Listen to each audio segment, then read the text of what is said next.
بیٹھ جائیں بھائی، جو بھائی جہاں کھڑا ہوا ہے وہیں پر بیٹھ جاوے. بہت قیمتی وقت ہے، عصر کے بعد کا وقت بہت قیمتی ہے. اول تو دوستو بزرگوں، پوری ہی زندگی جو بہت قیمتی ہے، جو اللہ تعالیٰ نے ہمیں 60-70 سال کی زندگی مرحمت فرمائی، یہی بہت قیمتی ہے. پھر عصر کی نماز کے بعد کا وقت تو اور زیادہ قیمتی ہے کہ حدیث پاک کا مفہوم ہے، اللہ تعالیٰ فرماتا ہے کہ تو فجر کی نماز کے بعد اور عصر کی نماز کے بعد تھوڑی دیر مجھے یاد کر لیا کر، میں درمیانی حصے میں تیری کفالت کروں گا. تو زندگی قیمتی، پھر عصر کے بعد کا وقت قیمتی، پھر اللہ کے راستے میں نکل کر اس کی قیمت اور بڑھ جاتی ہے کہ اللہ کے راستے کی ایک صبح اور ایک شام دنیا اور دنیا میں جو کچھ ہے ان سب سے بہتر ہے. اس لیے کہ ہم سب کے سب اس وقت اللہ کے راستے میں ہیں.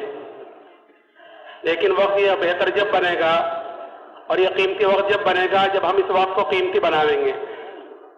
نہیں تو وقت تو گزرنے کے لیے گزر رہا ہے. کس کی کتنی زندگی گزر گئی ہے ہر ایک کو پتا ہے، آگے کس کی کتنی باقی ہے یہ کسی کو کچھ پتا نہیں ہے.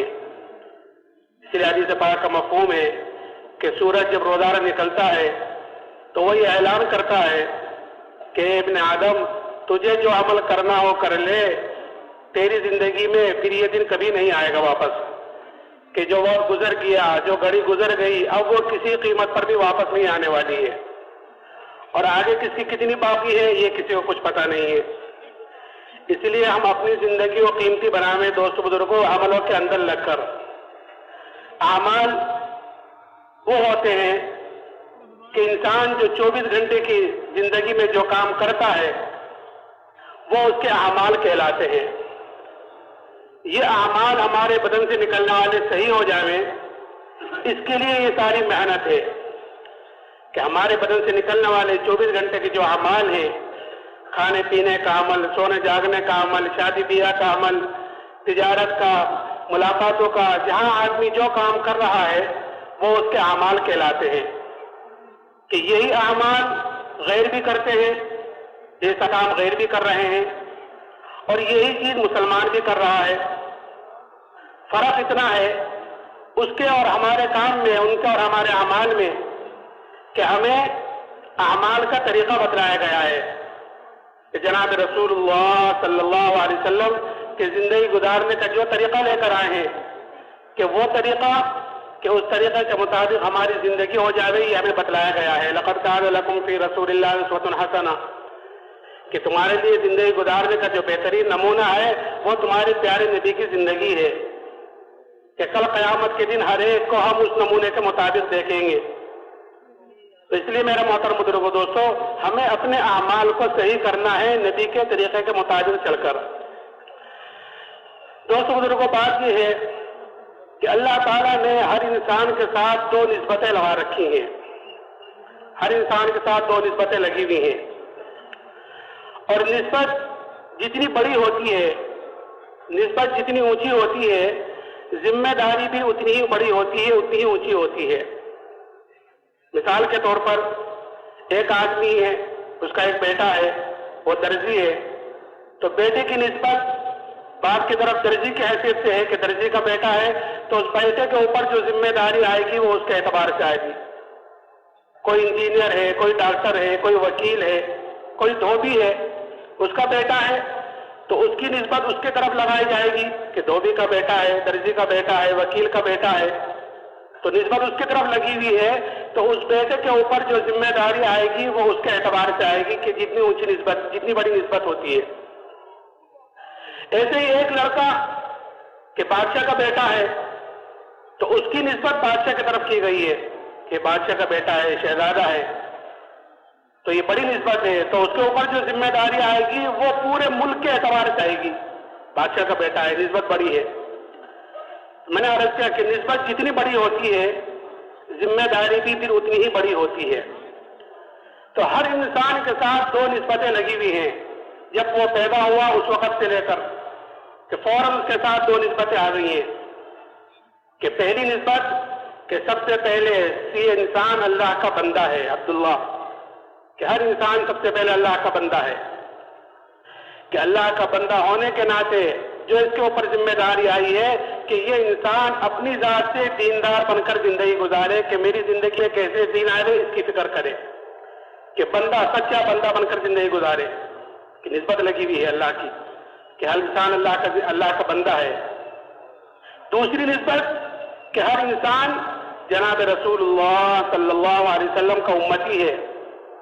تو امتی ہونے کی نسبت جو اس کے اوپر ذمہ داری آئی ہے کہ وہ یہ ہے کہ اپنی زندگیوں میں دین کو لاتے ہوئے دوسروں کی فکر کرے، کہ یہ ذمہ داری بھی دے کر گئے ہیں حجۃ الوداع میں، بلغوا عنی ولو آیا، کہ دوسروں تک پہنچاؤ اگرچہ ایک ہی آیت کیوں نہ ہو، یعنی چھوٹی بات کیوں نہ ہو دین کی، کہ وہ دوسروں تک پہنچاؤ، یہ ذمہ داری بھی ہم پر ہے۔ تو اگر کوئی انسان ان دونوں ذمہ داریوں کو لے کر چل رہا ہے تو دوستو بزرگوں، اللہ کیا اس کی حیثیت ہے، اللہ کیا اس کا مقام ہے، اللہ کیا اس کی قدر و قیمت ہے۔ اور اگر کوئی ان دونوں ذمہ داریوں کو پورا نہیں کر رہا ہے کہ اپنے طرف سے بھی غفلت ہے، دوسروں کی طرف سے بھی غفلت ہے، دونوں ذمہ داری کو پورا نہیں کر رہا ہے، تو اتنا ہی اللہ کیا ہو بے حیثیت ہے، اتنا ہی اللہ کیا ہو بے قیمت ہے۔ اور اگر دوستو بزرگوں، کیونکہ نسبت دو ہے اور ذمہ داری دو ہے، اگر کوئی ایک ذمہ داری کو پورا کرے اور ایک کو پورا نہ کرے تو یہ بھی پکڑ کا ذریعہ بنتی ہے۔ دونوں ذمہ داریاں ہیں، اگر ایک کو پورا کر رہا ہے ایک کو پورا نہیں کرتا تو یہ بھی پکڑ کا ذریعہ ہے کہ اپنی ذات سے تو دیندار ہے کہ الحمدللہ نماز بھی ہے، روزہ بھی ہے، اللہ کے راستے میں نکلنا بھی ہے، کہ اپنی فکر ہے، دوسروں کی فکر نہیں ہے، اپنی عبادت اپنی ساری چیزیں، لیکن دوسروں کی فکر نہیں ہے کہ یہ ایک ذمہ داری تو پوری کر رہا ہے، لیکن ایک ذمہ داری کا پورا کرنا اس کے لیے بھی نقصان دہ ہے، پکڑ کا ذریعہ بنے گی۔ حدیث پاک کا مفہوم ہے، ایک مرتبہ اللہ تعالیٰ نے حضرت جبرائیل کو حکم دیا کہ جبرائیل فلاں بستی پر جاؤ اور اس بستی کو اوپر تک اٹھاؤ اور اوپر تک اٹھا کر اس کو نیچے واپس دے کر مار دو۔ تو حضرت جبرائیل نے عرض کیا کہ اللہ، اس میں تو ایک طرح فلاں بندہ ہے جو تیری عبادت کرتا ہے، تیری عبادت میں لگا رہتا ہے، تیرے احکامات کو پورا کرتا ہے۔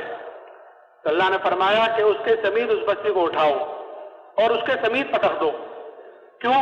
اس لیے کہ میرے احکامات ٹوٹ رہے تھے دنیا میں، میری نافرمانی ہو رہی تھی اور اس کے ماتھے پر پل تک نہیں آیا، وہ اپنی عبادت میں لگا رہا۔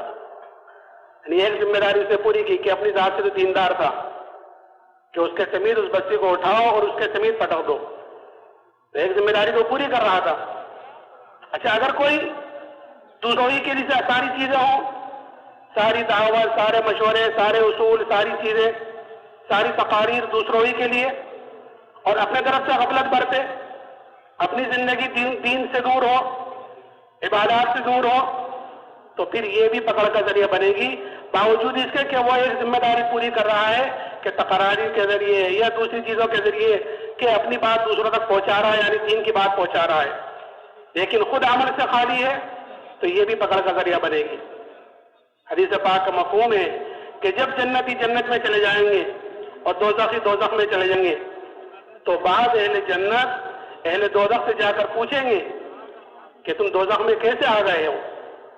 ہم تو جو جنت میں گئے ہیں وہ تمہاری باتوں پر عمل کرنے کی وجہ سے گئے ہیں، تم ہمیں نماز کو، روزوں کو، تم ہمیں دین بتلاتے تھے، تم ہمیں آخرت اللہ رسول بتلاتے تھے، اس پر ہم نے عمل کیا ہے، تو اس کی وجہ سے تو ہم جنت میں گئے ہیں، تم دوزخ میں کیسے آئے؟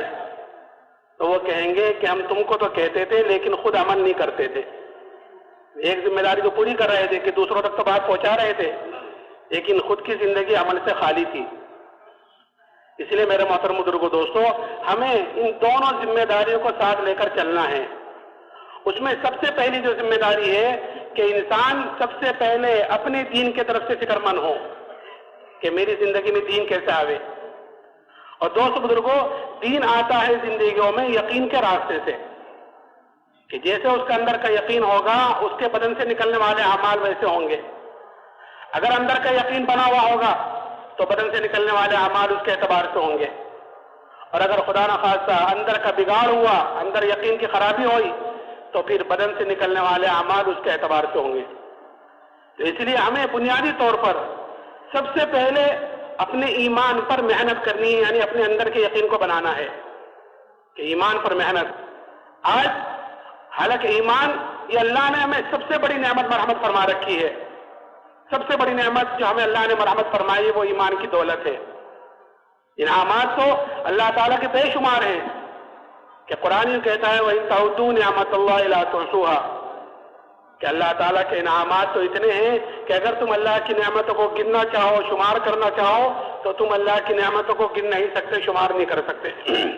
اتنے انعامات اللہ تعالیٰ کے ہمارے اوپر، قدم قدم پر، سانس سانس پر اللہ تعالیٰ کی نعمتیں بارش کی طرح ہمارے اوپر اتر رہی ہیں، اور اس چیز کا احساس بھی نہیں ہے۔ اور ایسی ایسی نعمتیں ہیں کہ اللہ کی ایک نعمت بڑی نعمت ہوتی ہے، لیکن ہمارا دھیان ادھر نہیں جاتا کہ یہ بھی اللہ کی نعمتوں میں سے کوئی نعمت ہے۔ اس لیے کہ نعمت کی قدر آدمی کو اس وقت ہوتی ہے جب وہ چیز ہاتھ سے نکل جاتی ہے۔ جب تک کوئی چیز آدمی کے ہاتھ میں ہوتی ہے اس کی قدر و قیمت کا اندازہ نہیں ہوتا۔ اسی لیے حضور حضرت صلی اللہ علیہ وسلم نے فرمایا کہ 5 چیزوں کی قدر کرو 5 چیزوں سے پہلے پہلے۔ اللہ نے 5 نعمتیں دی ہیں تو ان کی قدر کرو 5 چیزوں سے پہلے پہلے۔ حضور حضرت صلی اللہ علیہ وسلم کے جملے چھوٹے ہوتے ہیں لیکن جامع ہوتے ہیں کہ 5 چیزوں کی قدر 5 چیزوں سے پہلے پہلے۔ فرمایا کہ جوانی کی قدر کرو بڑھاپے سے پہلے پہلے، کہ جوانی ایک مرتبہ چلی گئی اب کسی قیمت پر واپس نہیں آنے والی ہے، کہ جوانی کی قدر، کہ جوانی کی عبادت اللہ کا مقبول ہے۔ کیوں؟ کیونکہ اس میں عذاب قوی ہوتے ہیں، آدمی کے اندر خواہشوں کا بھی زور ہوتا ہے کہ وہ آدمی اپنی خواہشوں کو قربان کر کر، یہ آدمی اپنی جوانی اللہ کی عبادت میں، اس کے دین کو پھیلانے میں کہ اپنی جوانی لگاتا ہے، تو پھر ایسی جوانی کی عبادت اللہ کا مقبول ہے۔ وہ 7 آدمی جو کل عرش کے سائے کے نیچے ہوں گے، ان میں ایک وہ جوان بھی ہوگا جو جوانی میں اللہ کی عبادت کرتا ہوگا۔ تو جوانی کی قدر بڑھاپے سے پہلے پہلے۔ فرمایا مالداری کی قدر کرو تنگ دستی سے پہلے پہلے۔ اللہ نے مال دے رکھا ہے، اس کی قدر کیسے پہلے پہلے؟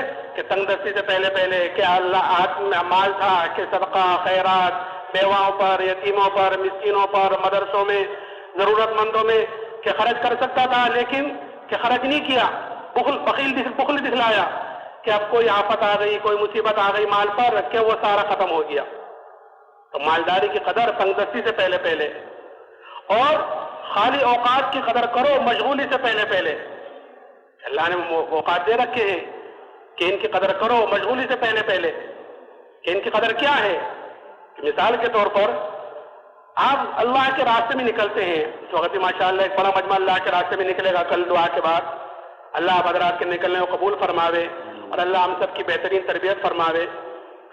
تو ایک بڑا مجمع نکلے گا اللہ کے راستے میں، تو خالی اوقات کی قدر کیا ہے؟ میں مثال کے طور پر بتلا رہا ہوں، مشغولی سے پہلے پہلے، کہ اللہ کے راستے میں نکل کر ایک حدیث پاک کا مفہوم ہے کہ جو آدمی 40 دن اخلاص کے ساتھ ایسی طرح نماز پڑھے کہ اس کی تکبیر اولیٰ فوت نہ ہو، تکبیر اولیٰ کے ساتھ پڑھے 40 دن اخلاص کے ساتھ، تو اللہ کی طرف سے اس کو 2 بڑے پروانے ملتے ہیں، کہ ایک پروانہ جہنم سے چھٹکارے کا، دوسرا نفاق سے بری ہونے کا، کہ یہ 2 بڑے پروانے اس شخص کو مل رہے ہیں جو 40 دن اس طرح نماز پڑھے کہ اس کی تکبیر اولیٰ فوت نہ ہو۔ تو اللہ کے راستے میں نکل کر اس حدیث پر عمل کرنے کا بہترین وقت ہے۔ ہم نے وقت کو فارغ کیا ہے، اوقات کو فارغ کیا ہے، کہ یہاں نہ گھر ہے، نہ کاروبار ہے، نہ دوست احباب ہیں، نہ بھی بچے ہیں، نہ کسی کی خوشی میں جانا ہے، نہ کسی کی غمی میں جانا ہے، ہر وقت مسجد ہی میں رہنا ہے۔ گشتوں کے لیے نکلے ہیں، ملاقاتوں کے لیے نکلے ہیں، پھر واپس مسجد میں آ گئے، کھانا پینا سونا جاگنا کہ سارا کام مسجد میں ہو رہا ہے، کہ اس حدیث پر عمل کرنے کا یہ بہترین وقت ہے کہ وقت کو فارغ کیا ہے۔ اگر دوستو بزرگوں اس حدیث پر یہاں عمل نہ ہوا تو گھر جا کر اس حدیث پر عمل کرنا مشکل ہو جائے گا۔ کیوں؟ کیونکہ گھر میں مشغولی ہے، کاروبار ہے، بیوی بچے ہیں، دوست احباب ہیں، کسی کی خوشی میں گئے ہیں، کسی کی غمی میں گئے ہیں، کہ 38 دن تک جماعت سے نماز پڑھی کہ ایک دن کی رکعت ایک نماز نکل گئی، ایک رکعت نکل گئی کہ اس فضیلت سے تو محروم ہو گیا۔ یہ میں نے مثال کے طور پر، تو خالی اوقات کی قدر مشغولی سے پہلے پہلے، اور کہ صحت کی قدر کرو بیماری سے پہلے پہلے، اور زندگی کی قدر کر لو موت سے پہلے پہلے۔ میں نے عرض کیا کہ اس پوری 5 چیزوں میں پوری زندگی کا خلاصہ آ گیا۔ میں نے کہا نا کہ حضور حضرت صلی اللہ علیہ وسلم کے جملے چھوٹے ہوتے ہیں لیکن جامع ہوتے ہیں، کہ پوری زندگی کا خلاصہ ان 5 چیزوں میں آ گیا۔ میں عرض کر رہا تھا کہ انعامات اللہ تعالیٰ کے بے شمار، اور نعمتوں کی قدر جب ہوتی ہے جب وہ چیز ہاتھ سے نکل جاتی ہے۔ جب تک کوئی چیز آدمی کے ہاتھ میں ہوتی ہے اس کی قدر و قیمت کا اندازہ نہیں ہوتا۔ کہ جب وہ چیز ہاتھ سے نکل جاتی ہے تو پتہ چلتا ہے کہ میں کتنی بڑی خیر سے محروم ہوا ہوں۔ تو دوستو بزرگوں، پھر یہی نہیں، یہ جو اللہ تعالیٰ نے ہمیں انعامات دے رکھے ہیں تو یہ خالی اس کے لیے نہیں ہے کہ ہم اپنی مرضی کے مطابق ان کو جہاں چاہیں جیسا چاہیں ان نعمتوں کو خرچ کر آ جائیں اور جس طرح جی چاہے اس کو ان نعمتوں کو کر آ جائیں، کہ نہیں، یہ انعامات اللہ تعالیٰ نے ہمیں دے رکھے ہیں۔ پھر ان تمام نعمتوں کا کل قیامت کے دن ہر آدمی سے سوال بھی ہوگا، پوچھا جائے گا کہ جو نعمتیں دی تھی تم نے اس پر کیا کام کیا ہے؟ ثم لتسألن یومئذ عن النعیم، کہ کل قیامت کے دن تم سے نعمتوں کے بارے میں ضرور سوال ہوگا۔ کہ کن نعمتوں کے بارے میں پوچھا جائے گا؟ کہ یہاں تک آیا ہے کہ ٹھنڈا پانی ہمیں ملا ہے تو یہ ٹھنڈا پانی بھی اللہ کی نعمتوں میں سے ایک نعمت ہے، کہ اس کے بارے میں بھی سوال ہوگا۔ درخت سے سایہ حاصل کیا ہے دھوپ سے بچنے کے لیے، گرمی سے بچنے کے لیے، کہ یہ بھی اللہ کی نعمتوں میں سے ایک نعمت ہے، کہ اس کے بارے میں بھی سوال ہوگا۔ ہر نعمت کے بارے میں سوال ہوگا۔ اسی لیے حضور اقدس صلی اللہ علیہ وسلم نے پیدائش سے لے کر موت تک ہر موقع کی دعا بھی بتلائی ہے اور ہر نعمت کے استعمال کا طریقہ بھی بتلایا ہے۔ اگر ہماری وہ چیزیں اس طریقے کے مطابق استعمال ہو رہی ہیں، اس طریقے پر کرنے کو بتلایا گیا ہے، تو دوستو بزرگوں، یہ نعمت ہمارے لیے خیر کا ذریعہ بنے گی، ہمارے لیے کامیابیوں کا ذریعہ بنے گی۔ اور اگر یہ نعمتیں اس طریقے پر استعمال نہیں ہو رہی ہیں جس طریقے پر استعمال کرنے کو بتلایا گیا ہے، تو دوستو بزرگوں، ہر نعمت کل قیامت کے دن پکڑ کا ذریعہ بنے گی، ہر نعمت۔ اللہ تعالیٰ حدیث میں آتا ہے کہ آدمی کا قدم اپنی جگہ سے نہیں ہو سکتا جب تک اس سے 4 سوال 4 باتیں نہ پوچھی جائیں، کہ زندگی کہاں گزاری ہے، جوانی کہاں گزاری ہے، مال کہاں سے کمایا، حلال کمایا کہ حرام کمایا، جائز کمایا کہ ناجائز کمایا، کہ جائز کمایا میرا ہو گیا، میں چاہوں جہاں چاہوں جس طرح چاہوں خرچ کروں، کہ نہیں، پھر اس کو خرچ کیسے کیا اور جو جانتے تھے اس پر کیا عمل کیا۔ ساری چیزیں ہیں، اللہ نے نعمتیں دے رکھی، ہر آدمی جانتا ہے۔ تو اسی لیے حضور اقدس صلی اللہ علیہ وسلم نے ہر نعمت کے استعمال کا طریقہ بتلایا ہے۔ اگر اسی طریقے پر وہ چیز ہو رہی ہے تو اللہ کا کامیابی ہے۔ اسی لیے ایک مرتبہ سب گرمی میں دوپہر کے وقت حضرت ابوبکر صدیق رضی اللہ تعالیٰ عنہ مسجد میں تشریف لائے۔ تھوڑی دیر میں حضرت عمر رضی اللہ تعالیٰ عنہ آئے تو حضرت عمر نے حضرت ابوبکر رضی اللہ تعالیٰ عنہ سے پوچھا کہ ابوبکر، گرمی ہے، دوپہر کا وقت ہے، تم یہاں پر؟ کہ عمر، بھوک کی سختی مجھے باہر لے کر آئی ہے، بھوک کی شدت باہر لے کر آئی ہے۔ کہ اچھا تم کس لیے آئے ہو؟ کہ ابوبکر، میں بھی اسی لیے باہر آیا ہوں، بھوک کی سختی مجھے بھی باہر لے کر آئی ہے۔ یہ دونوں باتیں کر رہے تھے کہ اتنے میں جناب رسول اللہ صلی اللہ علیہ وسلم تشریف لائے اور آپ نے ان دونوں سے پوچھا کہ گرمی ہے، دوپہر کا وقت ہے، تم دونوں کیا رسول اللہ بھوک کی شدت باہر لے کر آئی ہے؟ آپ نے فرمایا، قسم الذات علی کی جس کے قبضے میں میری جان ہے، میں بھی اسی لیے باہر آیا ہوں، بھوک کی وجہ سے۔ یہ تینوں حضرات باتیں کرتے ہوئے ایک صحابی حضرت ابو ایوب انصاری رضی اللہ تعالیٰ عنہ ان کے مکان پر تشریف لے گئے۔ وہ صحابی تو گھر میں نہیں تھے، گھر والوں نے اہلاً و سہلاً کہا، بٹھایا۔ تھوڑی دیر میں وہ صحابی آئے اور اپنے ساتھ کھجوروں کا بڑا سارا خوشہ توڑ کر لائے، اللہ کے حضرات کے سامنے پیش کیا۔ تو حضور نے فرمایا کہ اس میں سے پکی پکی لاتے ساری کیوں لائے؟ کہ یا رسول اللہ، ساری سے لے کر آئے ہیں، جو آپ کو پسند آپ نوش فرما لیں، کچی پکی تر خشک۔ ان حضرات نے اتنے کھجور نوش فرمائی، ان صحابی نے ایک بکری کے بچے کو ذبح کیا اور کچھ کو بھونا، کچھ کو پکایا، اللہ کے حضرات کے سامنے پیش کیا۔ حضور اقدس صلی اللہ علیہ وسلم نے ایک روٹی کے ٹکڑے پر ایک گوشت کا ٹکڑا رکھ کر حضرت ابو ایوب انصاری کو دیا اور یہ فرمایا کہ یہ فاطمہ کو دے کر آؤ، اس نے بھی کئی دنوں سے ایسی کوئی چیز نہیں کھائی۔ تو وہ صحابی تو لے کر چلے گئے۔ یہ تینوں یہ کھانا نوش فرما رہے تھے اور آپ کی آنکھوں سے آنسو بہ رہے تھے، آپ رو رہے تھے، اور روتے ہوئے آپ نے فرمایا کہ یہی وہ نعمتیں ہیں جن کا کل قیامت کے دن ہم سے سوال ہوگا، پوچھا جائے گا کہ اللہ نے گوشت کھلایا، روٹی کھلائی، اللہ نے کہ کھجوریں کھلائی، کہ نعمتوں کے بارے میں پوچھا جائے گا ہم سے۔ جب آپ نے یہ بات فرمائی تو یہ بات ان دونوں ساتھیوں پر بڑی شاق گزری کہ یا رسول اللہ، ایک چیز کی مشقت کے بعد، ایک چیز کی بھوک کے بعد حاصل ہوئی ہے، کہ اس کے بارے میں بھی سوال ہوگا؟ آپ نے فرمایا ہاں، اس کے بارے میں بھی سوال ہوگا۔ پھر آپ نے اس کے استعمال کا طریقہ بتلایا ہے، جو میں بتلانا چاہ رہا ہوں کہ حضور اقدس صلی اللہ علیہ وسلم نے پیدائش سے لے کر موت تک ہر موقع کی دعا بھی بتلائی ہے، ہر موقع کا طریقہ بھی بتلایا ہے۔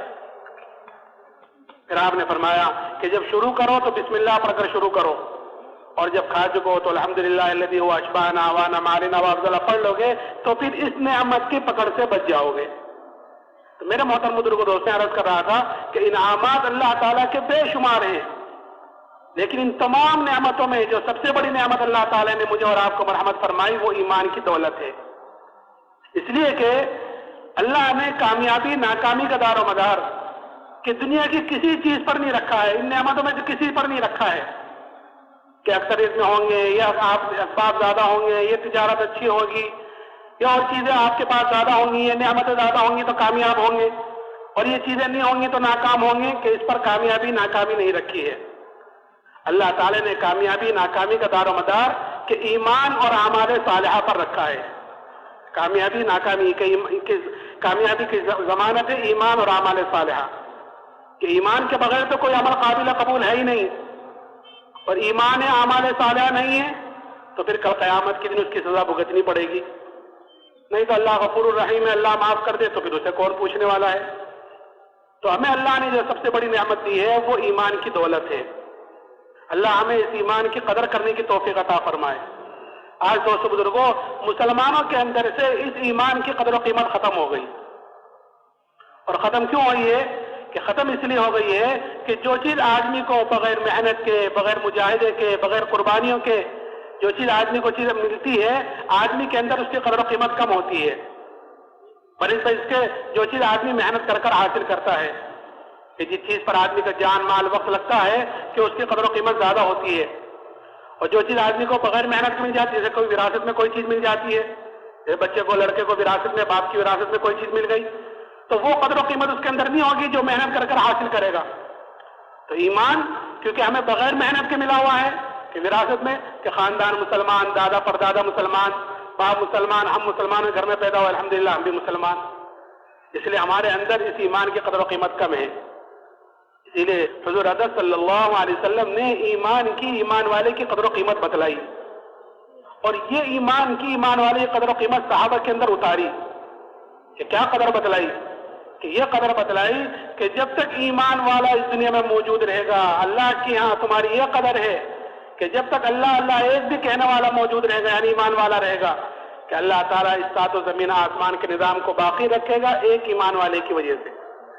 تو کروڑوں مسلمان ہیں الحمدللہ، کہ سب دنیا سے چلے جائیں اور ہم میں سے ایک باقی رہ جائے تو اس ایک کی وجہ سے اللہ تعالیٰ اس سات و زمین آسمان کے نظام کو باقی رکھے گا۔ یہ قدر بتلائی ہے، اور قیمت کیا بتلائی؟ کہ اگر رائے کے دانے کے برابر بھی ایمان کو بچا کر لے گئے تو اللہ تعالیٰ اس دنیا سے 10 گنی بڑی جنت مرحمت فرمائے گا۔ اب جس کا ایمان جتنا اونچا ہوگا، جس کا ایمان جتنا اعلیٰ ہوگا، کہ کل قیامت کے دن اس کی اتنی بڑی جنت ہوگی۔ تو یہ اللہ نے ہمیں دعوت و تبلیغ والا جو کام دیا ہے، اللہ کے راستے میں جو نکالا جاتا ہے، وہ اپنے ایمان کو بنانے کے لیے نکالا جاتا ہے، اپنے اندر کے یقین کو بنانے کے لیے نکالا جاتا ہے، کہ جب اندر کا یقین صحیح ہوگا، اندر کا یقین بنے گا تو بدن سے نکلنے والے اعمال جاندار ہوں گے، اور اگر اندر کا یقین خراب ہوگا تو پھر بدن سے نکلنے والے اعمال خراب ہوں گے۔ تو یہ قدر و قیمت صحابہ کے اندر اتاری تھی، اور دوستو بزرگوں، یہ قدر و قیمت صحابہ کے اندر ایمان کی ایسی اتری کہ پھر صحابہ نے اس ایمان کے لیے کہ ہر تکلیف کو، ہر مصیبت کو، ہر آزمائش کو، اور جو بھی حالات آئے ان سب کو برداشت کیا ہے۔ کیونکہ آدمی کے اندر جب کسی چیز کی قدر و قیمت اتر جاتی ہے تو آدمی اس کے لیے ہر تکلیف مصیبت کو برداشت کرتا ہے، اور آدمی اس کے لیے اپنی جان مال ساری چیز جھونک دیتا ہے، اس چیز کی قدر و قیمت اندر اتر جاتی ہے۔ صحابہ کے اندر یہ قدر و قیمت اتری تھی، اس لیے ہر تکلیف اور مصیبت کو برداشت کیا۔ ایک صحابی حضرت خباب بن ارد رضی اللہ تعالیٰ عنہ، ان سے ایک مرتبہ حضرت عمر رضی اللہ تعالیٰ نے پوچھا کہ خباب، ان تکالیف کی تفصیل بتلاؤ جو ایمان کی وجہ سے تم پر آئی ہیں، جو حالات ایمان کی وجہ سے تم پر آئے ہیں، تو ان کی تفصیل کا بتلاؤ۔ تو حضرت خباب نے فرمایا، امیر المومنین آپ ذرا میری کمر دیکھیں۔ جب کمر دیکھی تو حضرت عمر نے فرمایا، اے خباب، ایسی کمر کسی کی نہیں دیکھی جیسی تمہاری ہے۔ حضرت خباب نے فرمایا، امیر المومنین مجھے تو آگ کے انگاروں پر لٹا کر گھسیٹا جاتا تھا، اور میری چربی سے، میرے خون سے وہ آگ بجھتی تھی، کہیں کی وجہ سے کہ ایمان کی وجہ سے۔ ایک عورت کے غلام تھے، جب اس کو یہ پتا چلا کہ جناب رسول اللہ صلی اللہ علیہ وسلم سے ملتے ہیں تو سریے کو گرم کر کر اس سے ان کے بدن کو داغ دیتی تھی، سزا کے طور پر کہ یہ تو ایمان سے پھر جائیں نہیں تو اس سزا کو بھگتے.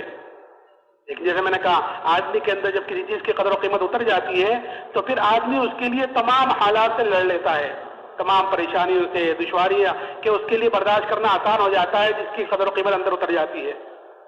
تو ایمان کی قدر و قیمت اتری ہوئی تھی، اس لیے ان حالات کا، ان مصیبتوں کا برداشت کرنا آسان ہوا. اور پھر اتنا ہی نہیں، جب فتوحات کا دروازہ کھلا اللہ کی طرف سے، اس لیے کہ مومن کی علامت بتلائی گئی ہے کہ مومن ایمان والا جو کام کرتا ہے، نماز پڑھی ہے، روزہ رکھا ہے، سردی گرمی دھوپ برداشت کی ہے اللہ کے لیے، اللہ کے راستے میں نکل کر، کہ جو بھی عمل کرتا ہے ایمان والا کہ وہ اس کا بدلہ وہ دنیا میں نہیں چاہتا بلکہ اس کا بدلہ وہ آخرت میں چاہتا ہے.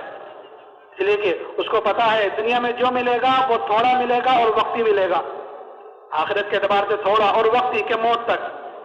اور آخرت میں جو ملے گا عمل کا بدلہ وہ دنیا سے بہت زیادہ ملے گا اور ہمیشہ کے لیے ملے گا.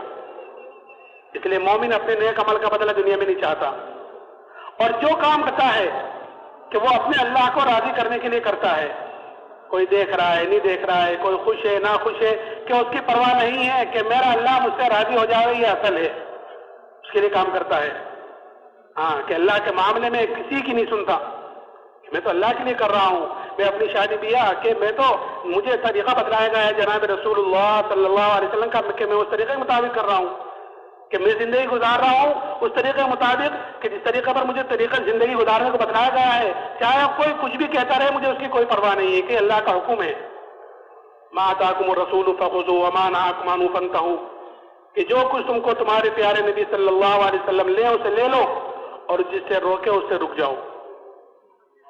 میں نے کہا مومن اپنے نیک عمل کا بدل، اسی لیے حضور اکرم صلی اللہ علیہ وسلم نے حضرت ابو ذر سے فرمایا تھا کہ ابو ذر اللہ کے معاملے میں کسی ملامت کرنے والے کی ملامت کی پرواہ نہ کرنا، کسی ملامت کرنے والے کی ملامت کی پرواہ نہ کرنا.